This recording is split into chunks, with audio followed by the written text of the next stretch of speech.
या दूसरी तरह जिस तरह से सोशल नेटवर्किंग साइट्स पर बीजेपी फोकस कर रही है, पहले भी हालांकि बीजेपी इसका फोकस है, लेकिन जितने एग्रेसिव के साथ बीजेपी फोकस कर रही है, डोर टू डोर कॉन्टैक्ट की बीजेपी में बात कर रही है, या चंदा वसूलने की, आम जनों से चंदा वसूलने की बात कर रही है, वोट और नोट की बात कर रही है, तो कहीं न कहीं वो आम आदमी के प्रभाव को भी दर्शा रहा है। जी विनीत, जिस तरह से नरेंद्र मोदी की क़यादत में या उनके लीडरशिप में 272 का निशाना, जिस तरह से बताया जा रहा है कि 272 का निशाना वो पाएंगे, दिल्ली का जो रास्ता है वो उत्तर प्रदेश से होकर जाता है, इसलिए उत्तर प्रदेश में पहला पड़ाव मोदी की क़यादत में डाला गया, अमित शाह वहां पर गए। तो उत्तर प्रदेश से वहां की जो लीडरशिप है, वहां पर कौन कौन उत्तर प्रदेश से नजर आया, और उत्तर प्रदेश में क्या उनका तरीक़ेकार होगा, क्या किस तरह से वो काम करेंगे, क्या इस बारे में कुछ कहा गया है? जी निश्चित तौर पर अगर हम बात करें उत्तर प्रदेश की, तो उत्तर प्रदेश काफी महत्वपूर्ण हो जाता है भाजपा के लिए, क्योंकि वो हिंदी हेल्पलाइन है। भाजपा कभी वहां पर लगभग 60 सीटें लाया करती थी। आज भाजपा की स्थिति वहां पर वो बस इकाई अंक में सिमट कर गया, सिंगल डिजिट में सिमट कर गया। तो निश्चित तौर पर अगर भाजपा को सत्ता में आना है, 272 प्लस का अगर आंकड़ा छूना है, तो निश्चित तौर पर उसे भाजपा को उत्तर प्रदेश में बेहतर प्रदर्शन करना पड़ेगा। इसी बाबत जब हमने अमित शाह से ऑफ रिकॉर्ड बात की थी, तो उनका साफ तौर पर कहना था कि उनका मानना था कि जो उत्तर प्रदेश के कंडीशंस है वो यहाँ पर अब बीजेपी के पक्ष में जाते रहे, क्योंकि उनका साफ तौर पर कहना था कि जो लॉ एंड ऑर्डर की जो समस्या हालिया दिनों में उत्तर प्रदेश में हुए हैं, या फिर सरकार के एक के बाद एक भ्रष्टाचार, पहले उनका मानना था कि एक तरह से कुशासन, एक तरह से जिस तरह से गुंडागर्दी बढ़ी है, और उसके बाद जिस तरह से इससे पहले के शासन में जिस तरह से करप्शन की बात वो कर रहे थे, तो उनका साफ तौर पर मानना है कि बीजेपी के लिए यहाँ पर माहौल है।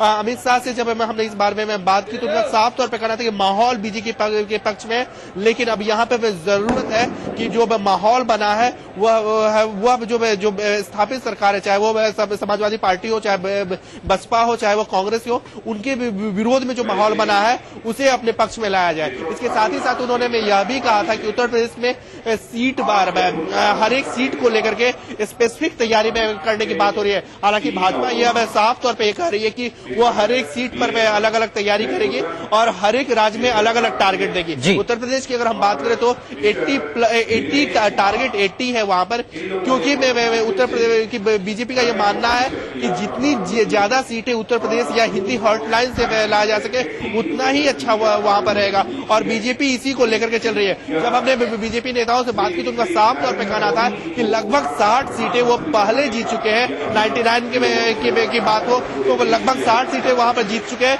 यानी भाजपा के पक्ष में वहां पर कई सारी संभावनाएं, जरूरत है इन संभावनाओं को अपने पक्ष में करने की, और इसी को लेकर के वो रणनीति बना रहे हैं। इसके साथ ही साथ मैं आपको यह भी बताना चाहूंगा कि बड़े नेताओं के चुनाव लड़ने की भी बात हो रही है। उत्तर प्रदेश से बड़े नेताओं के चुनाव की बात हो रही थी। इस बाबत जब हमने जानकारी लेनी चाहिए तो उन्होंने साफ तौर पर कहा कि अभी इस बारे में फैसला नहीं किया गया है, लेकिन धीरे धीरे निश्चित तौर पर यहाँ पर जरूर कुछ फैसला। उत्तर प्रदेश से काफी उम्मीदें उन्हें नजर आ रही है। उत्तर प्रदेश में अधिक से अधिक सीट। जी आपका बहुत बहुत शुक्रिया। बिल्कुल उत्तर प्रदेश से बहुत उम्मीदें। जी बेहद शुक्रिया आपका इस तफसीली जानकारी के लिए। आप इजलास पर नजर बनाए रखें, हम आपसे फिर राब्ता करेंगे। नाज़रीन वक्त है छोटे से ब्रेक का। ब्रेक के बाद बुलेटिन का अगला हिस्सा आप देखिए मेरी साथी सना के साथ। आदाब। स्किन क्रीम, इसको सिर्फ रात में इस्तेमाल करने से आपको मिले फेस प्रॉब्लम से आजादी। अब फेस प्रॉब्लम को कहिए बाय बाय। एली फार्मास्यूटिकल्स द्वारा। चलो बेटा, रास्ते में एटीएम पे रोक लेना। रुक रुक रुक। यहाँ? हाँ। मैं 2 मिनट में आया। ये एटीएम कहाँ गया? भाई साहब यहाँ पे एक एटीएम हुआ करता था। भाई साहब एटीएम यहाँ से 5 किलोमीटर दूर है। 5 किलोमीटर? पता नहीं क्या चक्कर है। चल बेटा, तेरी माँ को फोन लगाता हूँ, पता तो लगाऊं तेरी मौसी की फ्लाइट कितने बजे की। जी। अरे पेजर, मोबाइल कहाँ गया? मोबाइल फ्लाईओवर ले ले, जल्दी कर।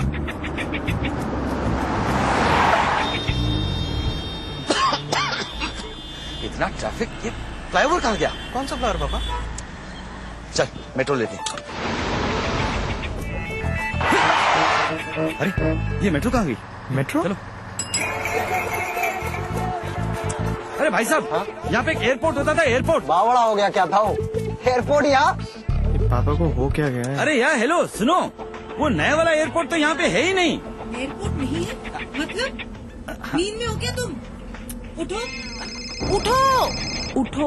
एयरपोर्ट नहीं जाना? हाँ airport metros, ATMs, banks, expressways, इतना सब कुछ सिर्फ पिछले 10 सालों में, और ये सब हमारी जिंदगी का हिस्सा बन गया है, जैसे सदियों से ऐसा ही था। भारत निर्माण का यही प्रमाण। जन जन को छुआ, जन जीवन बदला। वो सुबह कभी तो आएगी। मैन्युफैक्चरिंग सेक्टर में 2 चीजों पर आग्रह से हमने काम करना चाहिए। पहली शर्त 0 डिफेक्ट और दूसरी शर्त packaging. While absorbing the latest technologies from around the world, Indian manufacturing must also be built on Indian patents. आपने सुनी नेताओं की आवाज, हम सुनना चाहते हैं आपकी आवाज। औद्योगिक उत्पादन बढ़ाने के लिए आज ही अपने आइडियाज भेजें। Change India, an agenda for the next PM.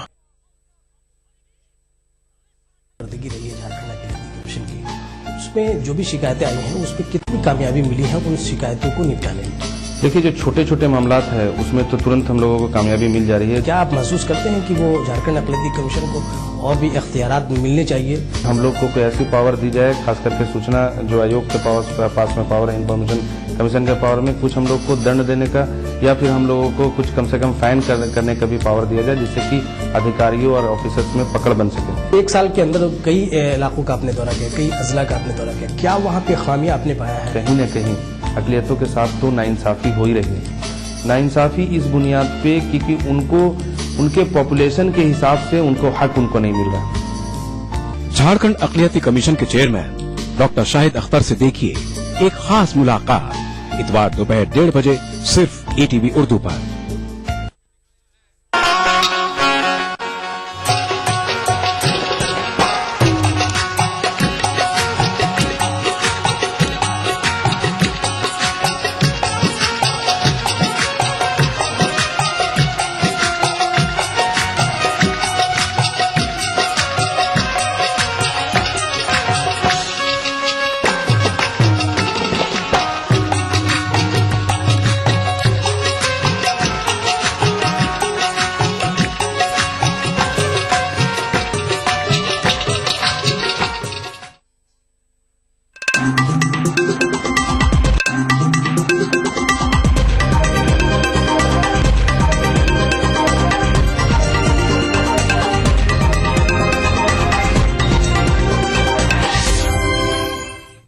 नाज़रीन आदाब, मैं हुसैना, ईटीवी न्यूज में आपका खैर मकदम है। सबसे पहले खबरनामे की सुर्खियां। सुनंदा की मौत गैर फितरी तरीके से अचानक हुई, लाश का पोस्टमार्टम करने वाले डॉक्टरों का दावा। सैयदना बुरहानुद्दीन के जुलूसे जनाजे में सोगवारों का इज़्दिहाम, रोज़े अतहर में किया जाएगा सुपुर्द लहर। साबिक वजीर आला अशोक चौहान को झटका, आदर्श मामले में सीबीआई अदालत का चार्जशीट से नाम हटाने से इनकार। बाबाए कौम की तालीमात पर बीजेपी अमल पैरा, कांग्रेस सिर्फ कर रही है नाम का इस्तेमाल, राजनाथ सिंह का दावा। और तिजारत के लिए वाघा बॉर्डर खुला रहेगा 24 घंटे, हिंद पाक के बीच मुफाहमत।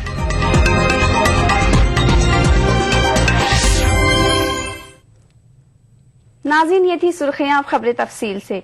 उत्तर प्रदेश के वजीर आला अखिलेश यादव की काबीना में आज तौसी की गई कि गायत्री प्रजापति और मनोज पांडे को काबीना में शामिल किया गया है। उत्तर प्रदेश के गवर्नर बीएल जोशी ने वजीर आला, चीफ सेक्रेटरी और कई अहम लोगों की मौजूदगी में गायत्री प्रजापति और मनोज पांडे को गवर्नर हाउस में हलफ दिलाया, जबकि शिवकांत ओझा को बैरून मुल्क से वापसी पर हलफ दिलाया जाएगा।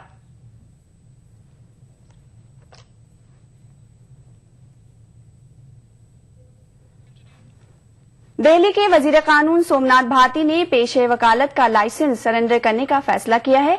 वाज़ेह रहे, दिल्ली की एक अदालत ने करप्शन के मामले में सबूतों के साथ छेड़छाड़ के लिए सोमनाथ भारती को कसूरवार करार दिया था। करप्शन के मुकदमे में सोमनाथ भारती ने वकील दिफा की हैसियत से केस लड़ा था। अब वजीर कानून का ओहदा संभालने के बाद सोमनाथ भारती ने दिल्ली कौंसिल में एक दरखास्त दाखिल की है, जिसमें उन्होंने कहा है कि वो अपना लाइसेंस सरेंडर करना चाहते हैं। दिल्ली बार कौंसिल के सेक्रेटरी मुरारी तिवारी ने कहा है कि सोमनाथ भारती की दरखास्त उन्हें मौसूल हो गई है। हरियाणा की हुकूमत ने आईएएस अफसर अशोक खेमका के जरिए गुजरात की एक फर्म को 8 करोड़ रुपए का कॉन्ट्रैक्ट दिए जाने के मामले की सीबीआई जांच का हुक्म दिया है। बताया जाता है कि 2009 में जब अशोक खेमका हरियाणा के वेयर हाउस कॉरपोरेशन के मैनेजिंग डायरेक्टर थे, उस वक्त गुजरात के कंपनी को कॉन्ट्रैक्ट दिया गया था। उससे कबल खेमका ने उन पर लगाए गए इल्जामात को मुस्तरद कर दिया। 2 माह कबल अशोक खेमका ने हरियाणा के चीफ सेक्रेटरी को एक तफसीली खत रवाना किया था और उन पर लगाए गए इल्जामात को मुस्तरद कर दिया था। पंजाब और हरियाणा हाईकोर्ट के साबिक जज निर्मल यादव के खिलाफ सीबीआई की खुसूसी अदालत ने इल्जामात वजह कर दिए हैं। मामला जज के घर पर 15 लाख रुपए रिश्वत पहुंचाने का है।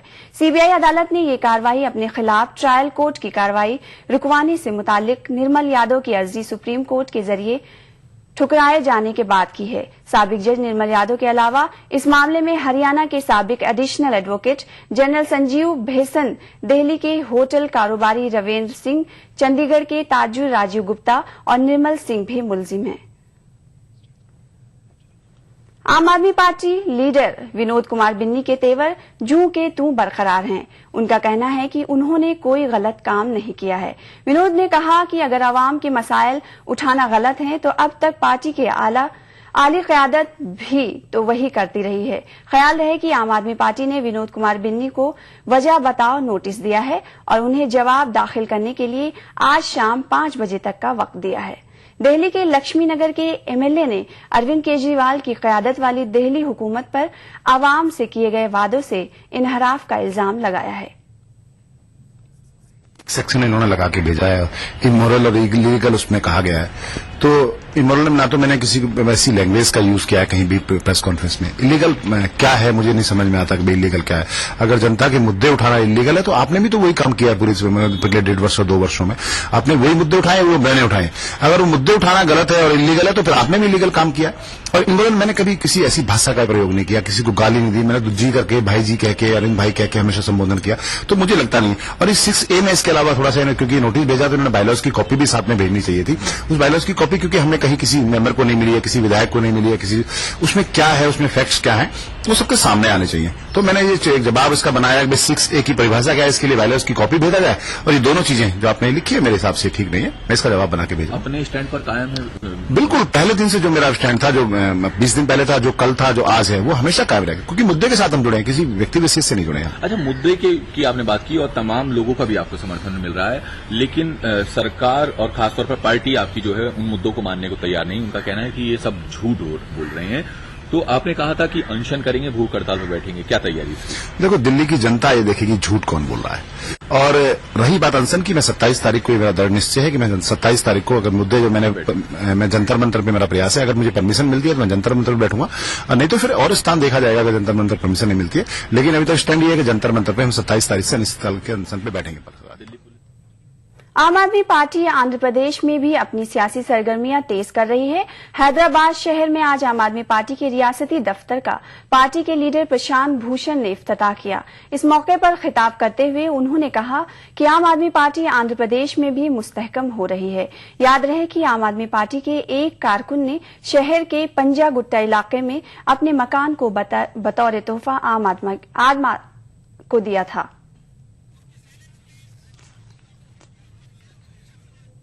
Happy to be here in Hyderabad today to inaugurate this new office of Aam Aadmi Party here, and also to meet with all our committee members and volunteers, etc.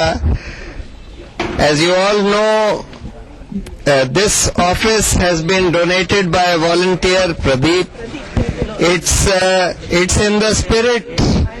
It's in the spirit of the Aam Aadmi Party, which party has not been formed for getting anything from the country, from the people, but for giving to the country, to the people, for the purpose of not just changing the face of those who are in power, but to change the very nature of politics in this country. तिजारती सतह पर हिंद पाक के दरमियान फासले सिमटते मालूम हो रहे हैं। दोनों मुल्कों के ताजरीन के लिए अच्छी खबर है। दोनों ममालिक वाघा बॉर्डर को तिजारती सरगर्मियों के लिए 24 घंटे खुला रखने पर रजामंद हो गए हैं। वजीर कॉमर्स आनंद शर्मा ने मीडिया को ये इत्तला दी है। उसके साथ साथ तिजारती सरगर्मियों को बेरोक टोक चलने देने के लिए हिंदुस्तान और पाकिस्तान के सेंट्रल बैंकों ने उसूली तौर पर हुकूमत के जरिए नामजद किए गए बैंकों को लाइसेंस देने पर भी रजामंदी जाहिर की है। जराये के मुताबिक जिस तरह पाकिस्तानी ताजरों को हिंदुस्तानी बाजार में बेरोक टोक रसाई हासिल है, उसी तरह पाकिस्तान को भी हिंदुस्तानी ताजरों को खुला बाजार फराहम कराना होगा। पाकिस्तान में सरबजीत के कत्ल के सिलसिले में सजायाफ्ता 2 कैदियों को मुलजिम बनाया गया है। गुज़िश्ता बरस अप्रैल में लाहौर की कोट लखपत जेल में सरबजीत पर जानलेवा हमला किया गया था। सिर में आए गहरे जख्मों के सबब सरबजीत ने 2 मई को अस्पताल में दम तोड़ दिया था। कोट लखपत जेल में कायम खुसूसी अदालत के जज सैयद अंजुम रजा सैयद ने आमिर सरफराज उर्फ तांबा और मुदस्सिर बशीर के खिलाफ इल्जामात वज़ा किए। ये दोनों कैदी कोट लखपत जेल में सजाए मौत का इंतजार कर रहे हैं। अदालत ने इस्तगासा को हिदायत दी कि 20 जनवरी को चश्मदीदों को पेश किया जाए। चार्जशीट दोनों मुलजमीन के हवाले कर दी गई है। मुकदमा की समाअत जेल में सख्त सिक्योरिटी के दरमियान हुई। हिंद लंका के दरमियान माहीगीरों के मसले को हल करने के लिए माहीगीरों के एसोसिएशन की मीटिंग मुलतवी कर दी गई है। ये मीटिंग अब 27 जनवरी को होगी। ये मीटिंग 20 जनवरी को होने वाली थी, लेकिन श्रीलंका ने इसमें तौसी की ख्वाहिश का इजहार किया है क्योंकि उसकी जानिब से शुरका की फहरिस्त नामुकम्मल थी।